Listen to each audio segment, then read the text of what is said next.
and we launched it, and we just started just making like crazy money out of nowhere. Like in a week, we scaled like 15K in a day. Like I'll see an ad on like a regular UGC like affiliate video on TikTok, and then I'll go on Snapchat and be scrolling, and then I'll see someone else talking about it on the Snapchat ad, and then I'll go to Instagram, and then I'll see that they have a 60% off sale today. I also didn't have a mentor, so I threw up a really ugly picture of an essential oil and thought it was gonna make me a millionaire like the next week. And it's just, I just didn't have anyone to review it. I didn't even know what I was doing myself. And then I spent like $50 on ads and didn't get any money back. And I was like, bro, this is unbelievable. I can't be doing this. What is up, guys? Welcome back to another episode of the Side Hustle Experiment podcast. Today we got Brandon. He's done over $2 million in online sales drop shipping. So we're going to talk all about that. Thanks so much for being here, man. I really appreciate it. No, I appreciate you for having me on. This is really exciting. Yeah, man. So I'll give a little context before I ask about an intro. I booked a coaching call with you probably a week or two ago, and just to learn about the dropshipping stuff. I don't know. I related to your like personal brand thing, so I was like, I'll just get on there and talk. I was like, well, this guy's pretty cool. You want to be on the podcast? So now we're here. So give the people a little intro about like what you do online in general and how you got here. So, yeah, I've been doing really like entrepreneurship itself since like senior year of high school. So for me, that was maybe 3-4 years ago. I had like a pressure washing business, and then from there did like some door knocking, cold outreach to get sales, and I got into Facebook ads a little bit. So that's how I think maybe Instagram started targeting me with like the drop shipping videos and all that. So then I got into that. I did high ticket drop shipping, which is like I partner with like real brands and try to drop ship their products as like a partner. So like Ashley Furniture, Echo Water, they're partner with Gary Brecka. They were one that I used. Different things like that, but I couldn't scale it up for maybe a year. And then from there I got into like regular drop shipping, e-commerce, and I've been doing that for this time last year is when I got started. So what's the difference between the high ticket and then the normal drop shipping? Because people probably have no idea. I have a general sense of what that is, but kind of explain that. So the high ticket would be like, basically if you go on like Google and you type in, let's use like a good example, like saunas. If you go on Google and you type in saunas, you're gonna see multiple different stores all with the saunas on there on the Google shopping and as well as search. Majority of those are just high ticket drop shippers. They're not the actual like manufacturer themselves. So like that person might go out and partner with like 10 different sauna brands to become like an online retailer technically, and then they'll just put the pictures up. They'll list it at like the minimum advertised price that you get, and then they'll get like a 30%, 40% margin on it, and then they only target people that want to buy it and know the brand themselves already through Google Ads. While like regular drop shipping, you're kind of like going out and creating the demand, so it's a lot more like Facebook ads. You're building the brand yourself, you know. Did you buy Brooks' thing? Is that how you got into that? Brooke Yeah. Hadid or whatever? Yeah. Yeah, Man, he like changed, he hit that angle so well of this drop shipping's terrible. This is already proven demand. Although really it's like not any different than any other business model, but his marketing behind that was really good. I knew the guy who like started that offer with him and heard him like talk about it and stuff. And yeah, they played that really well. yeah, man. I remember I saved up like $1,000 like from the pressure washing, and then I hopped on like a call with Brooke and them because I wanted to get started in it. Like I got the LLC, like all the stuff that I really didn't need to get started. I was just like entrepreneuring it technically, and then I hopped on the call like to really lock it in, and then all I had was $1,000, and they're like, no, to get started, like you're gonna need that money. Like you're not ready for this yet. Just go do it yourself. And I was like, oh, okay. And why did you not like what happened there? Why did you stop doing that? I did it all throughout my freshman year of college. So that was when at first I did bedroom furniture. So like I think I had like maybe 100 brands that I ended up partnering with, like mattresses. Like I had like eider down comforters, so which are crazy. They're like $3,000 a pop, and it's really just a blanket, you know. Um, Beds, dressers, all those things.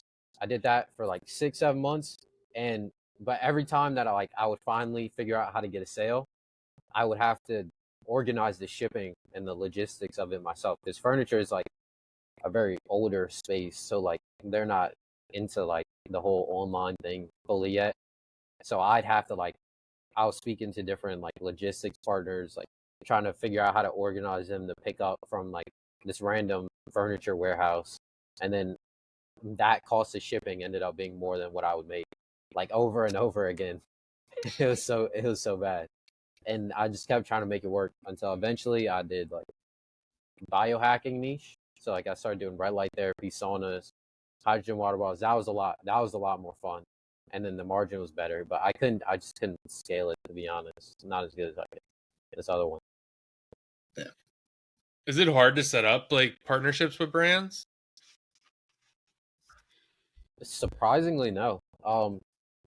When I first did it, I filmed like, remember, like, keep in mind, I'm like a senior in high school. Like, I look young right now, but it was completely different. Like, no facial hair, anything, like, super bad haircut. And I'm sitting down in front of like, I was told to make a PowerPoint for them, like pitching them on why they should let me partner with them, and then to record myself going over it. So I'm in my bedroom with like a dress shirt on and like some sweatpants underneath that they can't see, and then recording myself like saying like you should partner with me because I'm gonna do this and this type of ads. And then I sent it out. I finally convinced myself to send it out to like 15 people, and they all ignored it. So that like for the next 3 months, I was just scared to do it again. And then I was like, you know what? Let me just email these people so that they don't actually see that like I'm just some 19-year-old. And then I started closing people like super easy. Like I would email them, and then because of pressure washing, I was doing like sales kind of still like door to door. So like I would end up getting on calls with them. Like I would just call them, like cold call them, and I'd be like, yeah, I'm gonna do this, and like deepen my voice so they wouldn't realize. And then I just started closing people really quick. Wow. So Dude, what's your that's pitch what I was then? about. So, It was like so I would do like a little bit of research, and then I would call them up, say like it's I know that they sell lots of bedroom furniture, and they only have 3 other online retailers. I call them and I say, hey, I'd like to partner with your brand. I've done a bit of research. I see that you're working with this store, this store, this store, and I can see the way that they're marketing your products. I'm not sure that's how you want to be marketed. And as well, I can see how they're running the Google ads. I promise you, I will make you a lot more money than they will because I know how to actually scale them. And then I just start using some fancy words like about Google ads and all this. And I'll be like, and as a partner, I'll be representing you in the right way. And now I also do B2B. So like I'll reach out to some apartments around me, all these things, like lots of opportunity, a lot more than what they're doing. Like just things like that, you know? Yeah. And it worked. Yeah. Yeah, it was Do crazy. you think that, do you recommend people to do that? Or you think that, let's say versus like what you do now? I'd say if you want something more stable and you're fine with not like having your own brand that you've built and you manage, then it is pretty solid. Like I know guys that like I was learning from and in communities with who like would crack like 60K days on it, like just consistently because it's Google ads. It's a lot more stable than like Facebook, and then they're just running it like they got maybe 3 people. Oh, the hardest part of it is just the logistics side of things, and then they've just figured that out with like a VA now, you know. And it's stable because depending on what niche you pick, demand isn't gonna like up and down for like beds, you know. It's gonna be pretty solid. Yeah, I see that. So what about now? Get into like now what you do. This is like the traditional, probably everybody knows a little bit about this, but what do you do these days? Now I do kind of regular drop shipping, more on the branded side now, but like uh for example, like to start off, I just went on TikTok, like super simple, and I found like I just looked at the creatives really, like the marketing side of things, and I found a product that had like really good ads and marketing for it, but they just weren't scaling it as well as they could. And then I brought it from TikTok to Facebook, and that was how I got my first winner and like first scale things. And then from there, like I've been getting more into like supplements and apparel. I've got one that I'm developing and trying to like really brand them and like take it to Amazon, TikTok Shop, more just like just pumping, like just a store that pumps on Facebook and then dies off the next one, like a real brand. Yeah. So you find a brand on TikTok that you want. Now, what do you do? Like, how are you driving sales for them? So let's say I'll see like there's this tool where you can see different TikTok shops. And so I'll use that and I'll see like one example of a brand like maybe Goalie. Goalie is always crushing it TikTok shop. Like you would see their product in there. They've got like ashwagandha gummies, I think. And you'd look at like their creatives, their AOV, all those different metrics for it, and you decide like based off of that, is this like a really good product? Should I run this myself? How's the market for it? And then you can either go out and you can white label like the same type of product yourself, and then you just brand it and you could stick to kind of how they're marketing things, so just move that to Facebook. Or what you're doing if you're really like in the trenches, like beginning off, what people would do is like they'll just use those creatives to start, but like their own like kind of look on it. And then once they've got some cash flow rolling in, just completely just make it like repackage it for yourself, and you could test new formulas, all those things. How did it feel getting the first one? How long did it take? Like where you were like, okay, I finally got this working. My first one, I'd say it was maybe a bit of luck. I was like working at the airport. Like, I don't know if you guys ever like looked out the window of like when you're on a plane and you see like those guys down there in like the cars and they're like chucking your bags. Like I was one of those around this time last year. So I was doing that, and I was doing the high ticket drop shipping thing. And I was on Twitter actually, and I saw this. He's younger than us. He's doing insane. CEO Alex. Like if you're really in the space, you know who he is. And I saw his tweet, and he was like, "This is how I did 0 to 100K. This is how I did 100K to 1 million." And it was just so simple. Like I went on TikTok, found viral ads, found 8 of them. I sourced the product, I got it live, and then I tested the ads for 3 days. If it was profitable, I let it run and scaled. If it was break even, I let it optimize. If it was unprofitable, I cut and I found something else. And I'm reading this tweet and I'm like, this sounds so easy. Like I could definitely do this. So I tried it. And that night I've got pictures of like when I first got the ads live too. And then like it was profitable. And I was like, what? And then profitable again, profitable. And then I was so scared to like scale the budgets though that like I'd go a week of like $100 a day, and then up it to like $150 a day the next week, and like stressing that night that like it would be too much money.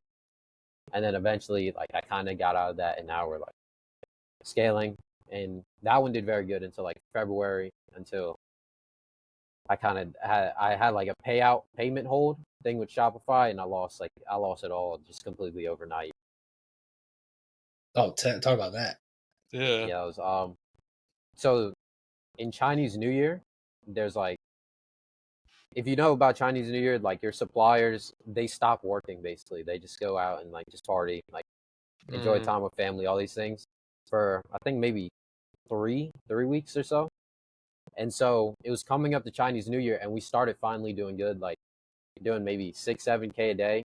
And I'd quit my job by then, like just fully into this. And we tested a new product actually, and we sent it out to like a UGC creator we found, and we had her make videos, so it was fully custom everything. And we launched it, and we just started just making like crazy money out of nowhere. Like in a week we scaled like 15K in a day. And so we're doing like 100K a week run rate, and I've never seen money like that before. Like I'm waking up at like 12 p.m. like just going to the gym, and I'm still just making money. And it's running, and I get like this feeling of like Chinese New Year is coming up, so we need to buy a bunch of stock, and chargebacks are like going to pick up if we're not fulfilling them quickly. So I was like, okay, we're going to take all this money and we're going to put it all down on stock. So it was maybe $20,000 that we took and put all on stock, just completely upfront. And so it got to the warehouse, and then over the weekend, we still need the payouts from Shopify. It was maybe $60,000 that we made like over those 3 days that we were owed. And we were going to use that to ship out all of the orders that we were getting until the stock was done. So we had emailed the customers, let them know like it's delayed, all this stuff. We had like a chargeback tool to kind of block them so it wouldn't get too bad. And then Shopify just went in and I don't know, maybe because we were scaling so fast or like a couple chargebacks slipped through. Like for the most part, it wasn't like bad at all. And then they just held all the money. Like I woke up at like 4 a.m. and they're like, hey, all your payments are on hold. We're not sending you the money until all of these orders get completely shipped out. And then like 2 days later was the Trump tariffs. So like cost of good went up like 60%, I think it was, to ship it out. So it was all the money was in stock in Shopify, and then the rest was like that was all the money I had as well. So that it was completely bad. Just lost it all overnight. And so for like a month was trying to figure out what to do. The customers started complaining, like it got really bad. And so like I decided like we're just gonna like just refund them all and then just lose the money on the stock. So like in a single day, it's a pretty cool screenshot looking at it now, but it's like just a massive spike down of like negative 52,000 from like all the money that was on hold, and then we were just back at zero for like the next few months, honestly, just trying to get something back working. How did you stay like alive? What did you get a job again, or did you just how'd that happen? Before we get into that, I wanted to let you know I created a totally free guide to get approved for the Amazon Influencer Program, how to scale it up, how I literally went from $0 to $50,000 in just Amazon commissions alone. There'll be a link down below. The guide is absolutely free. It's about 33-ish pages, and I have a whole video walking you through the whole guide. So if you want to start making money on the Amazon Influencer Program, definitely click the link below. I was very close. I was so close to getting the job. Well, I'm so young, so I'm with my parents. Like I was here, so like thank God for them. Like that would have been absolutely horrible situation if I didn't have them. But so had that, and then as well, I like got a little bit of like a following and like a community on accident, like completely on accident. And I was just like just helping everyone inside of there, and as well like I would find like a bit of tools and then I get them. And then eventually I realized like I'm already giving these people like the value from it. I can just get like an affiliate link for it. And so like it wasn't like a lot of money, maybe like 300 or so a month. But like that was enough for me to like just get back started. And then as well I had like my best friend, and he was doing it with me from the very start. So like he's not as knowledgeable of it because he plays college football, but like he's like ride or die with me in it, like everything we needed. And I had blown all my money on like stupid stuff, like clothes and all this, just because like it was the first time I ever had any. But he was much smarter and he had saved some. And so with that, we were able to like get back started. But then like we had weird issues, like the bank would hold our money and like that weird things, like payment processors, like just randomly getting banned, like trying to get back on Shopify for like a while, honestly. But really, yeah, luck, God, yeah, this really, yeah. Yeah, and then and nowadays, the kind of like how does it look today? Like of what does your day to day look like? I guess. Now I'll wake up, have WhatsApp messages. I have some one-to-one guys as well, so instantly I'm on WhatsApp talking to suppliers, partners on the stores that I have, and then the one-on-one guys is the first thing I do. And then from there, it's just like managing the systems, creatives. Like now, for example, lots of our products are doing like we're scaling them very fast. But I know that I want to get on Amazon, TikTok Shop, and like scale this a lot further and for a long time. So like I've got to check quality, lab test. Like I'm going out to China, I assume. Like it's like the goal very soon. And so I gotta like tour the factory, look at the products, talk to the owners, like try to get better deals on those sorts of things. Like it's just now it's not really me like handling the customer support emails. It's like working on the business, which is really cool. Yeah, and how much are you doing? Like, how many brands do you have right now? I have 3 brands, like 3 regular brands, and then I have one that I'm developing right now, which is like a custom formula, like completely from scratch. That's taking a bit of time. Like that's kind of why I have to go out there to check the samples on it and all. But those are doing, one of them did like 10.2K yesterday, and then Another one, we had scaled it up about a week ago to 20K a day in ad spend. But then we started getting card issues, like just the card wouldn't accept like a 13K bill. It's just they thought it was a scam. So we're back. We had to relaunch from zero until the banking was sorted, but that one's doing probably do like 2,000 today. And the other one, it's really small. We're building that one up from scratch, maybe like 500. And what are the margin like on this? Because what we were talking about before this, the Amazon world, it's like 10 to 15% if you're really good margin. What's the margin like on the drop shipping stuff and the cash flow situation, if you can explain that? Mm-hmm. So for us, like drop shipping as like a business model is like, we'll advertise a product for maybe $100. We'll get like 2 ROAS. So like we'll make like 200 in revenue, and cost of good will be like maybe, let's say it's like $80. No, like $70 if like we do very good. So that's like 30% margin on there.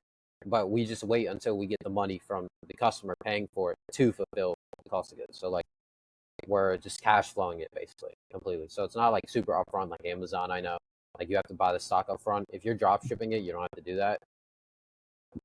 So that's how like the cash flow side of things works. And as you spend more money in Facebook, you could have like you won't be charged until you spend like 10,000 in total. So like you can spend up to there, and then you'll get charged, and then you use credit cards for that as well. So like you're able to figure out ways, and if you have a good supplier, you can do like net 30 on it, net 7 different things. But overall, I'd say average margin is, until subscriptions start hitting, around 20%, and then team costs like 15. But we're once subscriptions start hitting, we're gonna be trying to push that up to like 30% average. Yeah, because like getting the customer is the hardest part, right? Like the CAC. Mm-hmm. Yeah, the first purchase. Yeah. It's funny you bring that up about the bigger limits. Me and John were just talking about this. He was like, dude, I thought we had spent so much money because I was getting charged like, $40 here, $40 here. When you first start on Facebook, they just give you like, you get charged all the time. And you're like, man, I'm just blowing through money. But really, you're not. It's just like, it's just happening so frequently. But yeah, once you start spending, it'll do like, I guess, 20K in a bill or way more, I guess. Mm-hmm. Yeah, and as well, like if you're really spending, you get like a credit line with Meta, like different things like that. So yeah, it's just, as you get, like at first they'll start off with like $2 billing threshold. Like you just get hit with that like every 5 minutes. Yeah. Yeah. What else you got, John? Yeah, so for when you find like a supplier, are they responsible for the shipping, or do you have to do like a 3PL to who will fulfill for you? Like how does that work?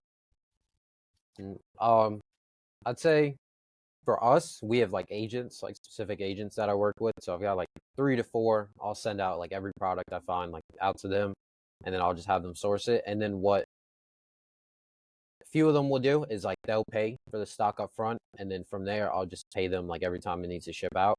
And so that's like how the drop shipping part of it will work with them. Other ones, they'll have like a manufacturer who already has like 1,000 units, 10,000 units of it just sitting in their warehouse. And then whenever we get an order, it'll get sent over to them like, hey, they got this order to this location. And then it'll go over to them. They'll like quality check it and all, and then it'll ship straight to the customer. So like for the most part, we don't, some products I'll quality check them, and I'll get it sent out to me to make sure it's all good. But there's lots of people out there that have like never seen their product. Yeah, and they all ship from China. What do the shipping times look like on these things? We could say for us, we're getting about 5 to 8 days, depending on what the product is, which isn't bad. But if we have it in stock already, we could maybe get it back like a bit lower, like 4 to 7. But from China, you could also like get like a US 3PL, which is like, and then do like air shipment or ocean or something, depending on whatever your product is, and then have it in like a US third party logistic, and then that'll be like 3 to 5 days. Does it matter a lot? I always got caught up with that. That's actually why I didn't do any drop shipping up until like recently, because I was like, how do the people figure out these shipping times? They just have to buy stock. I didn't want to start buying stock again, but I think that's a myth a little bit that I told myself. Yeah, I think so. For the most part, like if you actually communicate like with the customer that like, hey, it's gonna take 5 to 8 days to arrive to you, like we really don't see any issues at all. And then as well, like we get customer support reps that like are like taught how to handle this. So like if someone is like questioning like where's their order, as long as you're actually shipping it out and like you have customer support who's like responding back quickly and like helping them with everything, like most people aren't upset at all. Yeah, and then when it comes to these products, I meant to ask this earlier. A lot of this is just shipped out in like a gray bag, no brand, like just the product, right? Like none of your stuff's branded because it costs a lot more to brand it, right? It doesn't cost that much actually, which is really surprising. Like when you start doing like a good amount of scale with your supplier, like you could just send over like terms like, hey, someone else reached out to us, like they want us to work with them, and they said they'll brand it completely for free and give us net seven. Like, can you match this? And they'll be like, yeah, and we'll also cut down your cost of good. You know, so like Mm. you that's what we do. Like we'll just keep getting better terms with them as we scale up, and then now with me going out there, it's so that I can like because the two main ones that are scaling up very fast are like supplements. So we're going over to someone who like lab tested every single batch that will do like clinical studies, like third party, like placebo and all this. So I've got to go over there and check that it's really happening and test the product more myself. But also just how they ship things out. So like I know that like it'll actually have our branding. It'll look good because like for example, I worked with one brand and I made a case study on this. Like it did very well, but we we checked it. Like actually, like we sent out an email to all the customers saying like, hey, how's the product? Like, would you think of it? All this so that we could like improve the formula and the branding of it all. But they sent back a picture of just a Ziploc bag. We were like, what? And so our supplier was just getting it was like little sachet sticks, like powder, and they would just throw it in a Ziploc bag, like 30 of them, and then just ship it out. And we would have had no idea if we hadn't have checked it. Whoa. Whoa. Yeah. And that's how you get the chargebacks, right? Yeah, that's when they start rolling in. Especially like if you just scale up super fast and you're not doing that check at all. Like that's when the guys that are doing like very high numbers, they'll just get massive wave of chargebacks, refunds going in, and then they just can go dead in the water. Yeah, and then at that point, you can just make a new Shopify, right? A new payment method, all that stuff, right? Yeah, Like it's not 100%. hard to get it. Like on Amazon, for example, you get kicked off Amazon, you like can't use your address again, not your name. It's like very difficult to get back on Amazon, but it's not exactly like that with the Shopify stuff. No, not really. Unless you get like really blacklisted, like you're doing something very bad with Shopify, you could always just pop up like a new store or new account. Like for the most part, Shopify is pretty like lenient on that side. But like payment processor, like Shopify's payment processor, they will just hit you out of nowhere just because like they're seeing high risk, you know. Yep. All right. Well, the next question, this is going to be a bit complex, but I want you to explain this because I think people find it interesting. And I talk about the sales process a lot. I used to in this podcast all the time, like hiding the sales process, which is basically why I followed you and I liked your stuff with this advertorial and listicle. Can you explain to somebody what this whole process is from like they see a Facebook ad on the consumer side and why this Mm. whole thing works, which this is a bit complex, but I bet people are falling for this all the time on the consumer side that don't even Mm. know about it if you don't know this stuff. So explain that a little bit for people. So for example, what we would do that works a lot with like we had back in February was the product that did very well. It was like a kind of apparel, like functional apparel in a sort. So like what we did when we were running the ads was we just sent it out to the girl and we had her doing like different things like going to the gym, like on walks, like throwing it down, unboxing. And then we combined it with like a day in the life. So like our target avatar is like, you know, a regular girl who's like seeing these day in the life videos like on TikTok and Instagram. So we made those style of videos, but we just mixed in the product itself. So like it'd be like day in the life, get ready with me, uh, some aesthetic, waking up and then throwing the product down, putting it on, going about her day, all this. And then it'll have like a call to action of like learn more was what we were doing. But usually you'll see shop now. And then we would send them to like kind of like a third party page. or like a listicle of some sorts. And the one we were running was about like how your sports bra can be linked to like chronic back pain. So we would find like real studies behind this, and we were like sourcing doctors, all this, and it would go through a long page of like this story about a woman who was suffering from back pain, and she tried all these different solutions, these ergonomic chairs, the acupuncture, like uh, going to massage, all these different random things that are super expensive, until finally she found our sports bra, tried it out, and then here's her now. Here's all the testimonials. And then you're like, wow, this is like a really good review, not realizing that like it's actually based off all these things, but we're the ones who made it. Like the brand made it. And then you click it, you go straight to the product page. And then from there you're basically completely sold on it, because you went from unaware of this and then just thinking you're seeing like an organic like day in the life video that we scripted, to like a long page of like linking kind of where you are right now to where you could be if you don't make the change, to what the solution is, and then from there to our product page so that you buy. Yeah. And it's just a very, I guess, instead of just sending somebody to a product page where it's like, okay, well, I've seen that a billion times. This is like a complex process that gets people thinking, like, kind of puts their guard down of like, well, I'm not getting sold here. I'm just learning some. And then by the time they're putting their credit card in before they even know it, right? Yeah. And then if we educate you enough on it, like you've already sold yourself at that point. Like we're not even trying to, well, like we won't even show the price point at all until like you're completely educated on like why you need this, why these other solutions don't work, why it's actually for you specifically versus just like a general market, you know? And then by then you're completely educated on it, you know why you want it, you know, all these things. And then you see the price point. By then you've already decided you want it. John, I want to hear your questions on this. Yeah. How many people that go to that page actually buy, do you think? Or target. Yeah. Or how much of them What we were consume saying it? was If maybe, you know that, that'd be interesting. we would look at, so like how I would look at it is just based off like the purchases. So like we track it on the ad, for example. We would just look at our conversion rate on that specific ad, and we'd see like 9% conversion rate.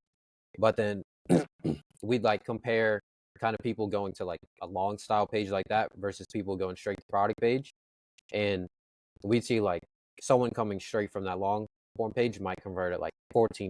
So like 100 people, 14 of them would convert. But if they just went to product page, it'd be like 5%.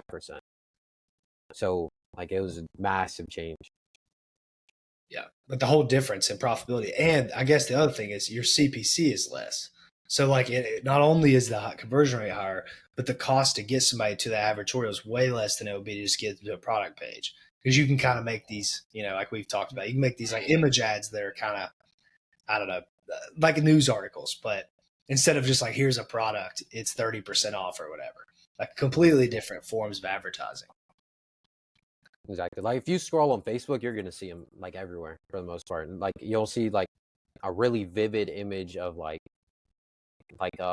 one that's like been going viral on Twitter, for example. It's like some super ugly cracked feet, like it's just very vivid like imagery, and then it'll just have a headline, and then so you're seeing it, it looks like a normal like Facebook feed post, and you click on it, it sends you to this long form style page of like whatever the pain point is for that, different solutions, the solution, and then at the very end you end up seeing the product, and then by then like you've gone from not even thinking about buying at all, just seeing some like weird cracked feet on your Facebook feed, to like now you're putting in your credit card details. Yeah.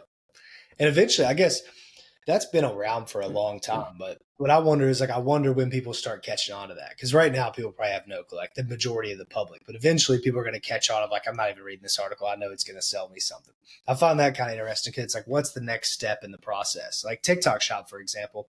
Some people don't even know those are ads, but they're getting affiliate money for people. There's a lot of people that don't even know that. It's just like kind of what's the next step in the process. Are you testing anything that's like not a listicle, not an advertorial at all, of like, how can I, get creative with this type of pre-sale thing? No, for the most part, we usually just use a listicle. Like it's just super, like we just pop them up super simple. But one thing we have been testing, which is like people are gonna hear this and they're gonna start noticing it a lot. So I don't know. I'll just mention. It's like How many people are going whitelisting. to? We get like 200 viewers. Should be all right. It's like whitelisting. So like, for example, like when you're regularly scrolling like Facebook, you'll see like a post with like your profile picture or mine, or like just like a real person, and then they'll have like their real name. But now brands will like they'll partner with someone, or they'll own the page itself, and it'll look like a real person, and that's even maybe in the video. Or like, I've seen like we had a one-to-one guy. Shout out to him. Who I got hit with one of his ads, and it was like a black guy in the ad, and the profile picture was like a white grandma. It was just completely different, but it was scaling. So I don't know how it worked, but like it looks completely organic. You don't even think it's an ad because it looks like it's from a real person. And then from there, then you're going to that blog or that listicle that like looks third party. That's kind of one extra step that people have been adding on that we've been doing a lot. Yeah. And it's not hard to make these pages either. Like, I don't know if you've tried the thing I was telling you with Lovable, but you can throw these pages up like pretty quickly. These like pre-lander, because you're basically making a blog. It doesn't even have to match your product. You just have a CTA later on the blog, right? Mm-hmm. Yeah, and AI, like you could just, like I'll prompt in like 5 minutes with AI. Like I'll just go in there, like, hey, I need this for targeting this person. This is the product, and then it'll just spit it out completely. You just tell it's trash like 3 times, and then it'll just end up like super good. What else you got on this stuff, John? I'm interested if you're curious about any of this. Yeah, maybe go through your process with ChatGPT, so or whatever you're using. So for the advertorial portion, are they writing it for you? Maybe go like start to finish. Like you have like for example, the sports bra. You're like, we're gonna sell this. So then what was your next step? So pretend like someone is trying to do this for themselves and has no idea. How would you explain or take them through it? Mm-hmm. So first you gotta like actually understand who you're selling to, because like you can't convince someone to buy if you don't know like the reasons why they want to. So like first, even that you could use AI to do the research for. So like I'd go into like Claude or ChatGPT and I'd say like, make me like a 50-page research document on this market. Here's the product that we want to sell. Find out everything about them. Like search Reddit, search comments, search everything. Like I want to understand how they talk, what they're buying, what doesn't work, all this. And then for like an hour, I'll go do whatever I want while it's working on that for me. And then I'll come back, it'll be done. And then you can just, most of the time, like you're supposed to actually read it if you want to be good. But I'll just throw that straight into ChatGPT. And then from there, it has all the knowledge it needs. You could just be like, hey, our ad is a UGC ad of someone who's talking about all the amazing benefits they got from it. And we're running this. I want to make a blog that matches that and then ends up selling at the very end. And then they'll just instantly just make something for you in like a minute, and then you just read it through is what I'll do. And I'll tell it it's trash, even if I like it. It'll make it again. It's trash. And at the very end, it'll be like super impressive because it keeps getting better and better. And then from there, you just like, if you're making more of them, you'll use that as like the baseline. So you'll be like, here's the last one you made. It performed like, it only got a 7% conversion rate. Find out what the issues were with it, and then let's make a new one, So every time it's just getting better and better.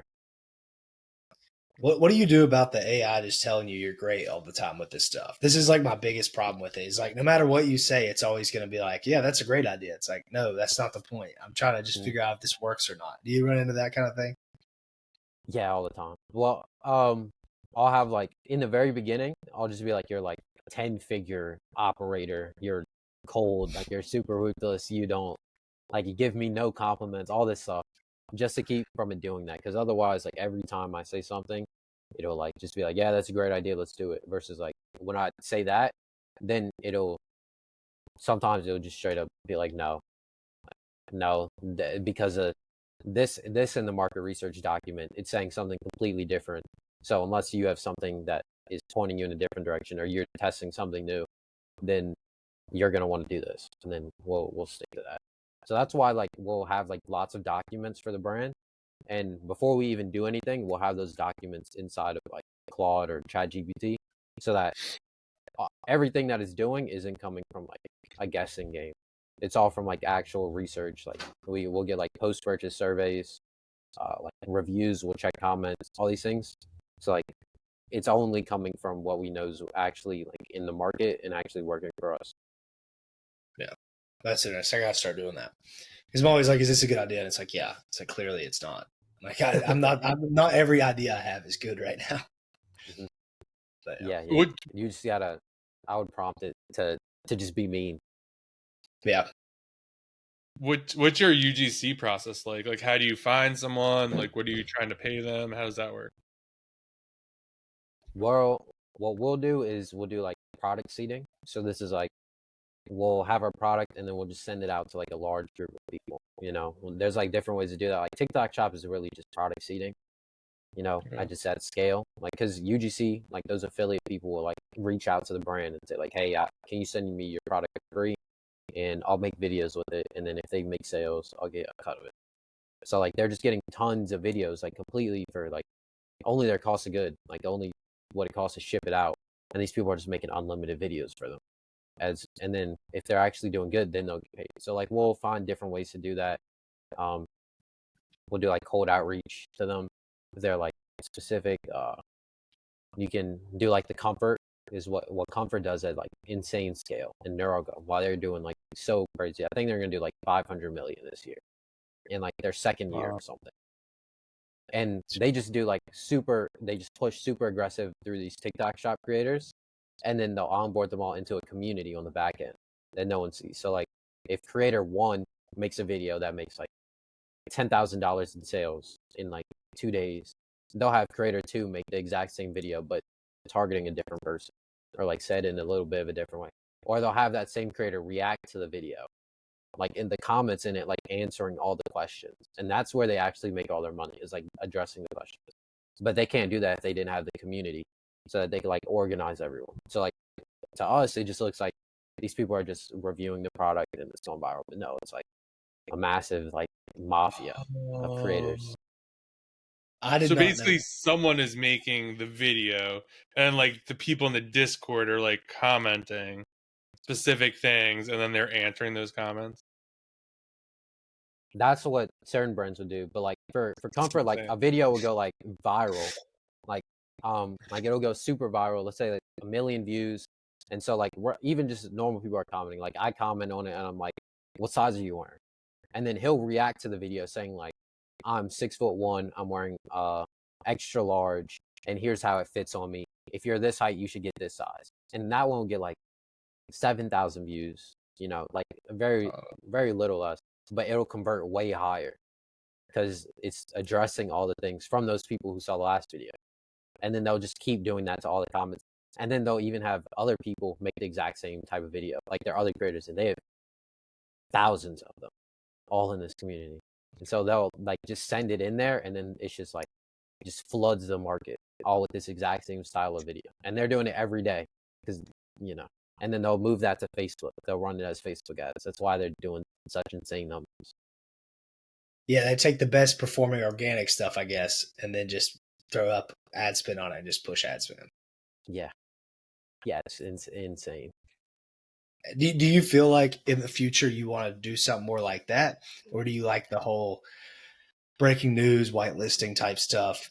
To me, that whitelisting stuff seems a lot easier, but it's probably less scalable than real humans making real videos as like a psyop marketing type thing. Yeah. That's kind of why we're really checking on like the product quality, all these things, so that we get like normal word of mouth, like repeat purchases. But because we want to get it on Amazon and TikTok Shop, so that we're already doing like different types of product seeding, you know, in like different ways that I can't disclose too much. But like we're finding ways to like get it out to large groups of people for very cheap, and then they're making videos for us, and we're using that on Facebook.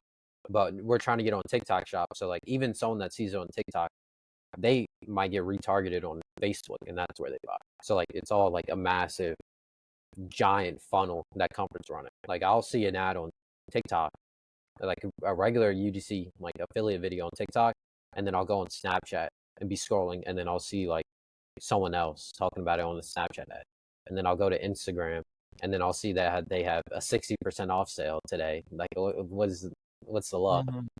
And then I'll type it in on Google, and then I'll also get the same thing on Google because they're everywhere at that point, you know. So we're trying to get more multi-channel with everything, but really TikTok Shop is like huge if you have like a good quality product, like doing all that UGC and then getting them in the community. You saying that with it, I never really thought about that. Even though I know that's how it works, I guess, of like, oh, it's 16% off today. Like, what are the odds? It's like, yeah, you're just getting targeted with a certain ad in the funnel. Then it's 16% off for you and like all the other people like you. Mm-hmm. Yeah, it's insane. And like these, like, because Meta's spending so much, TikTok's spending so much, like it's not even like, well, the guys running Comfort are like next level, 100%. But they're really just throwing it up in the ad account, and then Meta's like positioning it at the right place because they've got so many users, so much data on everyone, like so much ad spend that like they know when to hit a person with an ad. That like those guys, they're like they might be doing specific things in there, but they're not deciding that you need to see it 60% off today. They're just putting it in the ad account, and then Meta's throwing it at you at the right time. Yeah. What, do you got anything else on this, John? No, you got another topic? No, yeah, I just kind of wanted to like, you know, I met you originally to that get on the call. What do you see people struggle with all this stuff?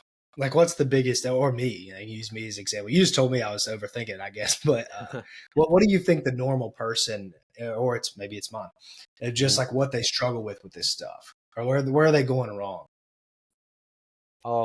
With like lots of our like one-on-one guys, and then like having a community as well, like I'd say it's really just overthinking. Like for everyone, it's overthinking. Like lots of things I do, like I understand like the fundamentals and like the principles that like go into lots of things, but often I'll just like turn my brain off and then just throw it up there, like just see like how it actually does. So like I'm more concerned with like getting the input and then seeing what the output is, and then we'll just go off of that versus like trying to use my brain to think so hard about like, okay, what like I have guys that like haven't even gotten a product up or like gotten a few sales, and then they're asking me like what the awareness level is, like if this is completely congruent to like there's something they read in like an advertising book, like, or you just need to like just throw it up there and see what happens, you know? Yeah. Like, what was we were going through my ad account and you were like, dude, here's where you're going wrong. And you were just like, I was looking at all these metrics and you just said just amount spent. Like, that's what you got to care about. It's like ROAS and amount spent. And you gave some little example. Like sometimes you'll just put a few columns up. That's all you care about. Yeah. I'll have like if I'm really scaling like a brand, I'll only look at amount spent. I'll look at our budget so I can increase it. And I'll have amount spent, ROAS, and cost per purchase. Like only those three metrics, so that like I'm not even overthinking about anything else. If those are good, then like why not just push more spend through it, you know? Versus like people like try to force spend in a certain place, or like over dissect like this type of ad is getting this click through rate, but this one's getting like a way higher one, but Meta's not forcing spend to it. Like they're giving spend to certain things for a different reason, you know?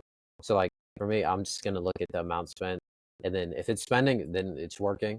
But if it's not hitting the like the ROAS, you know, that's profitable, then at a certain point, like of course we'll turn it off. But for the most part, like I'm just throwing more stuff in there and then looking at what's spent, you know? Yeah. And ROAS, for people that don't know, is return on ad spend. So that's, you put $100 in. If you have a 2 ROAS, you get $200 out. And that's not profit. That's just how much revenue that $100 generated, right? Mm-hmm. Yeah. How much do you think someone needs to get started for this?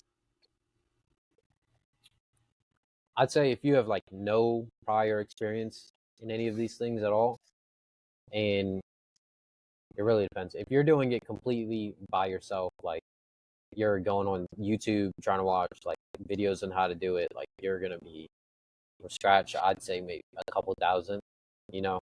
But if you've got like certain guys, like I only had $300 in my bank account, but like I saw that tweet and it told me exactly what to do.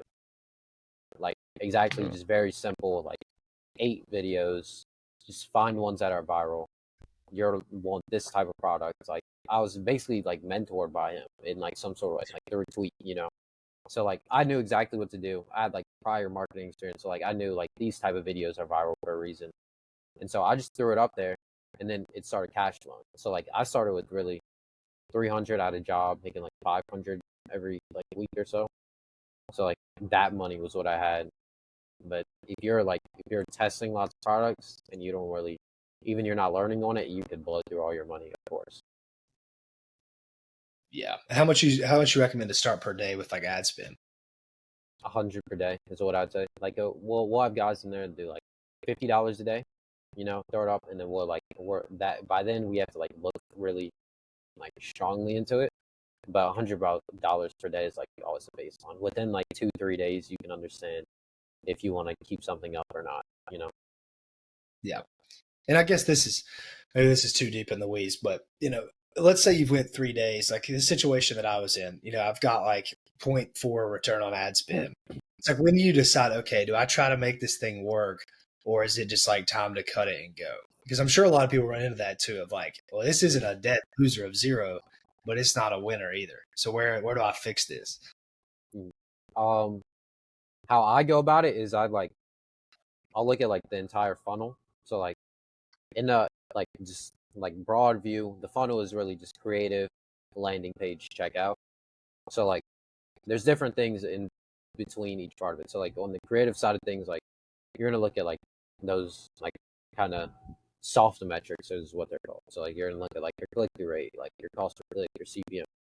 And then you're gonna look at like your landing page side of it. So you're gonna look at like your ads targets, your begin checkout, your conversion rate. So like I'll look at all those, and then I'll see like which one of these is really the issue. So like in there's always like one metric that's just like sky high, that's ruining everything else. Like for the most part.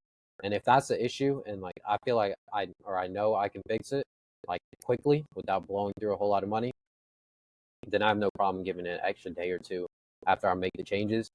But even then, if it keeps running, like just have a stop loss and then just cut it off. You know, because like when I was in high ticket dropshipping, what I had was like I was blowing through money, but I was so like emotionally invested into it that like it was just I was just gonna keep getting cooked, you know, until eventually I had to I had like lost like $800 like negative on something just because I wanted to ship it out and then I'd done it wrong.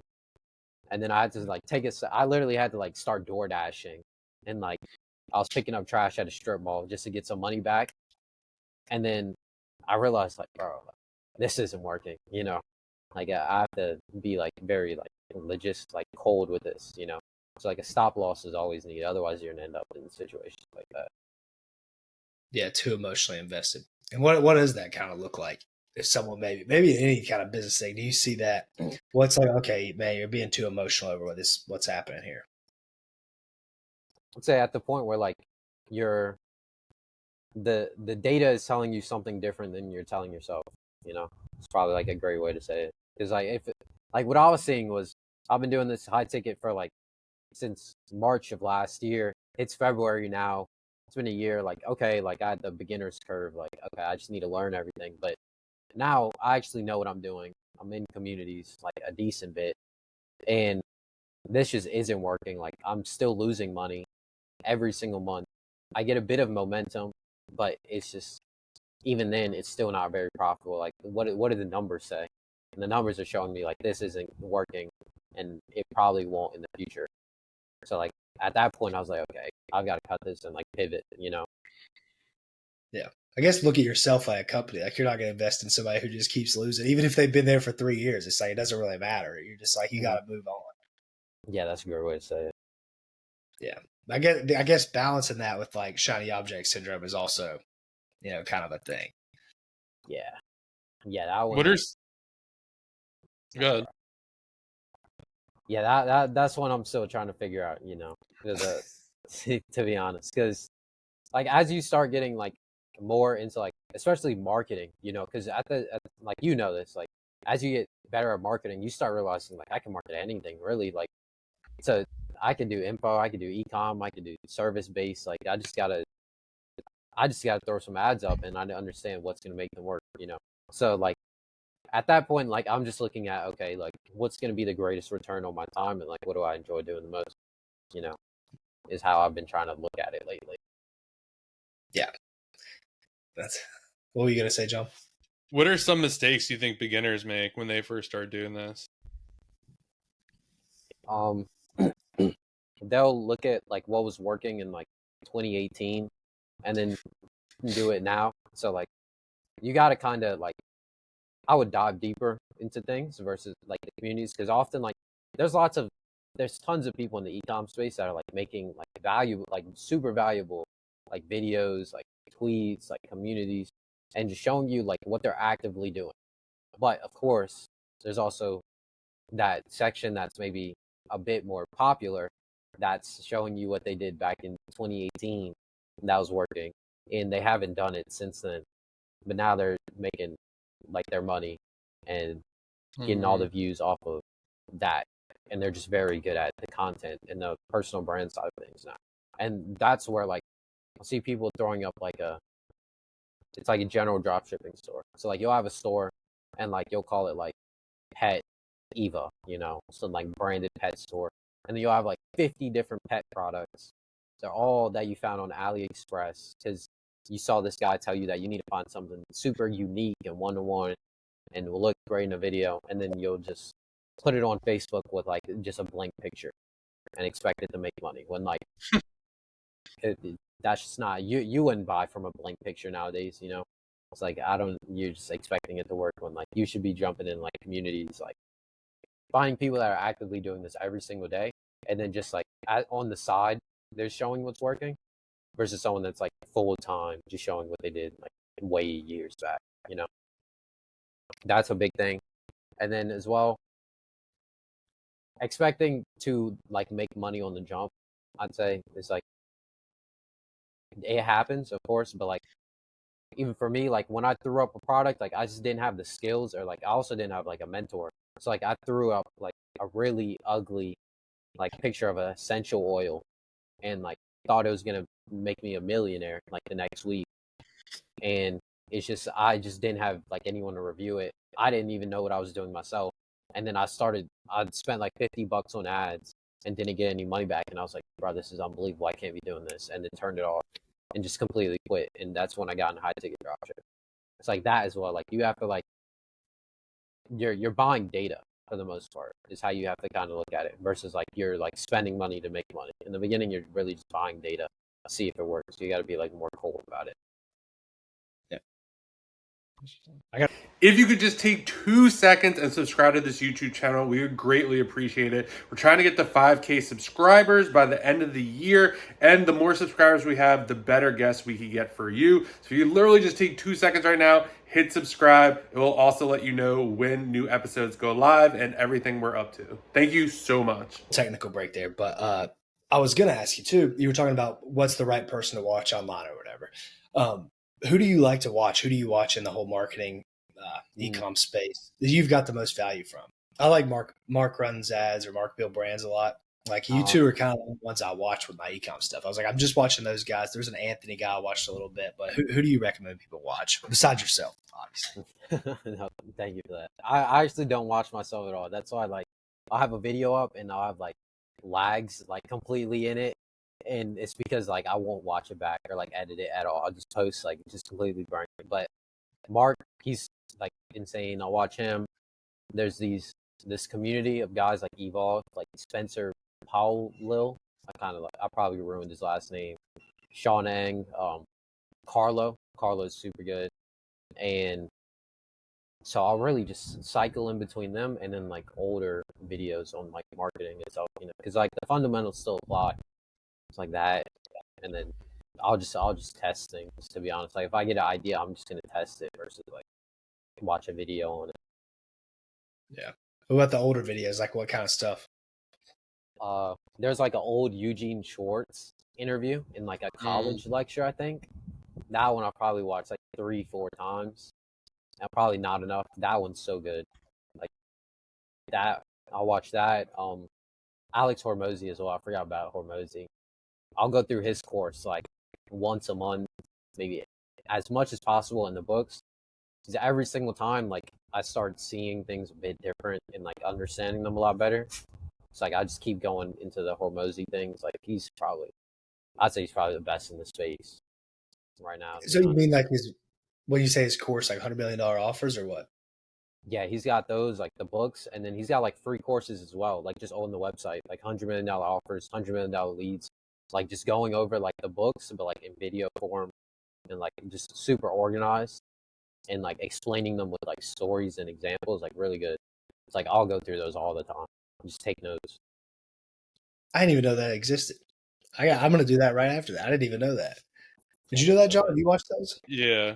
hmm Yeah, because he's always in the podcast. He's like, there's no opt-in. You just go to, what is it, like acquisition.com/ he has all Yeah. different kinds of URLs for each one. But yeah, you just go there. Mhm. Yeah, I'm going to have to do that. I don't know how I didn't know. I've never gotten any of the books, so I mean, I probably wouldn't. I watch him sometimes short form, but I don't watch some of his like long form. I just feel like it applies so much to like service based stuff and like I don't know, like in person stuff, which is, it's not obviously. Most of the company owns are online, but I don't know. I always feel like that's kind of the audience there a little bit. I think so, but I find like it'll still apply, or like I'll get like a super crazy idea from like something Hormozy will talk about. He did like with the gym. Like I remember when I was doing pressure washing, for example, like I think from him was when I got the idea to even run Facebook ads. It's still service based, but then there was a point where like I started doing the drop shipping and I started the pressure washing business, and I went through $100 million offers, and I was like, I can make an offer to try to sell this pressure washing business. Like I could see if I could sell this to someone. So and I went through it and I was like, I could sell them how I did it, all my leads, the branding of it, the Facebook ads, and for the next 6 months I'll work with them exactly, and then I'll price it at $5,000, and I'll sell this business.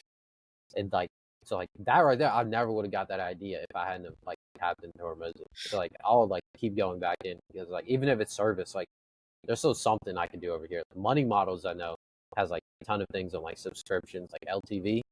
I haven't gotten deep into it yet, but I know that that's something I have on my list to do soon. Talk a little bit about the pressure washing business, because you see this all the time on Instagram. Oh, it's the easiest business to start. It's, you make a lot of money. Like, kind of what was your experience with that, and kind of what gave you the idea? How'd you get started? And kind of go through that a little bit.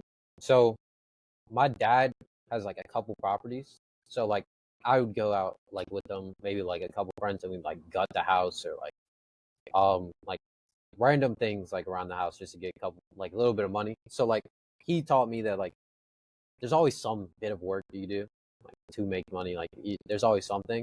So I got a girlfriend or like around this time actually, and that's pretty expensive. So I needed some way to make money, but I didn't want to get a job. And he was like, "Oh, why don't you just pressure wash some houses?" So from there was I got started, and first thing I did was I asked my neighbor, like I had a pressure washer. I asked him, I was like, "Hey, can I pressure wash your house?" Just to get some photos of it, like before and after. And I started posting them, and then I started going on like Zillow and Realtor. I got this idea from my class, entrepreneurship class, when he was showing us like how to look at properties and all these things. And I realized it shows you like the realtor's phone number. And I was like, I can just text this person, because they've got all these houses. I can just like text like 100 of them a day. So I didn't know about like these cold outreach tools. So I'd be like in class or like in the library, like just copy and pasting like a text to all these people and like telling them that I'm not like a bot, and like at the same time trying to close them. And so that's how I started getting clients with pressure washing. I ended up getting on the news. Like I even just cold outreach the news, and I was like, "Hey, I do pressure washing. Like, let me get on there. I have like these grades at school. I do this as well." And then I told them like, I'm doing this so I could be a lawyer in college. Like attach something for them to get me on there. So I got on the news. That got me some jobs, and then I used that in the cold outreach more. And then I got into Facebook ads a little bit. So like I'd run like $10 budget in like a small regional area, but because it's so small that like it was super cheap, and these people would just text me immediately, and I'd be like in class like trying to respond, and I'd only spend like $5 and I closed someone for like 300. Like it was super crazy to me at the time. Like that was the first thing I ever saw, like online money. Why didn't you just keep doing that? It's a serious hustle. It's very, Yeah. and like I'd go out to like a job, maybe like 30 minutes away, and I'd be working on to get like 70% done, and then like your nozzle breaks, or like your cord breaks, like something like super unfortunate, and then from there like you have to like stop, like immediately you've got a headache, like you're just stressed out, like during your day. You've got to stop the job, drive to Home Depot or Lowe's, go look for that exact piece, go back to the job site, put that on, and then something else breaks. But I was making like, especially for like senior year, I was making like really good money, like maybe like 1,000 a week, and I would just do like 2 jobs, like very consistent. Like I had a couple friends that started like come work with me, so like maybe they do a job and I'd give them like 40% of it, or like they do the job with me so I could get it done quicker. So like I was making like good money at the time, but I also didn't know how to like save money. So like I'd make it and then go spend it all on like some new piece of equipment, thinking that I was like investing in the business. Yeah. Yeah, I have someone like a friend of mine that does a window cleaning company, and I think he's doing like making over 10 grand a month. But I know he's like hustling all the time and being full time in school, like high school. It's like that. It's just such a grind, which the money looks appealing, but man, you just got to outsource it. Somehow get yourself away from doing the actual work. Mhm. Yeah, but there's also like the risk of just doing the job, like if something happens and like I'm 19, like I don't know about small business insurance or like any of these things at all. Like something happens, like I just gotta like just pray that like they don't decide that they're gonna come after me at all about these, like car detailing, for example. Like I know a guy who's making super good money doing it, like pressure washing for like Atlanta rappers and like athletes, like celebrities, making super good money back when he was in high school. But one bad job, like was a tiny slip up, and then he had like horrible headaches, like just had to completely stop it, because of these things. Like there's like the risk of like I'm pressure washing a house, like maybe like I have the pressure too high on a window and there's like a tiny crack, like things like that.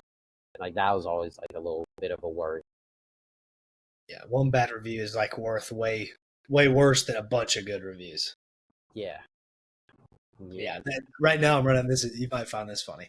I'm running like ads for this kid doing this because I was like, let me run your ad budget. He was getting like huge lead costs and everything. I was like, well, I think I can make AI ads with your voice. And I kind of put some VO3 B roll. And our winning hook right now is just a bad review of the top window cleaning company around. So like I just took a review that was bad of theirs, and then something a customer told like his company about that company. That's the whole hook. It's getting leads like $30 cheaper than everything else. So he's getting like $25 to $30 leads. He's closing like 7 out of 10, making $200 a job or whatever. But that bad review from the other thing is actually like the hook that's making the best lead. This one. Yeah, and since it's all so local, like everyone has an idea like who this other company is, like it's yeah. And then like when you start, like I was doing door knocking as well. That was like super scary. Like I'm door knocking and then I could be like, yeah, I did the this this guy over here, and then they somehow know that person, so like they'll be like, oh, okay, let me check with them and see what type of job you did. It's like it was super one-on-one with everyone, even if like they were not always like the kindest, you had to like still be very servicing to them just because that review, that was a bit of a headache as well. What else you got, John? Anything? I don't think so. I think I kind of covered it all. Hey, you want to talk about anything else? No, honestly, no, This is good, man. This is like a masterclass in the drop shipping. I feel like you gave a lot of sauce in this. So if anybody wants to start, I feel like this is a good place for them to start, probably. For sure. I appreciate that. Yeah. Where can everyone find you? I'm on YouTube now. I think it's just my name versus Brandon Payton, and as well Instagram, that Brandon Payton. So those two spaces, and then from there I have like maybe links to my community, other things that I might be doing. So just Instagram and YouTube. Cool deal. Go follow Brandon, guys. Like, subscribe, and we'll see you guys in the next episode. Peace. Peace. Thank you for having me. Of course.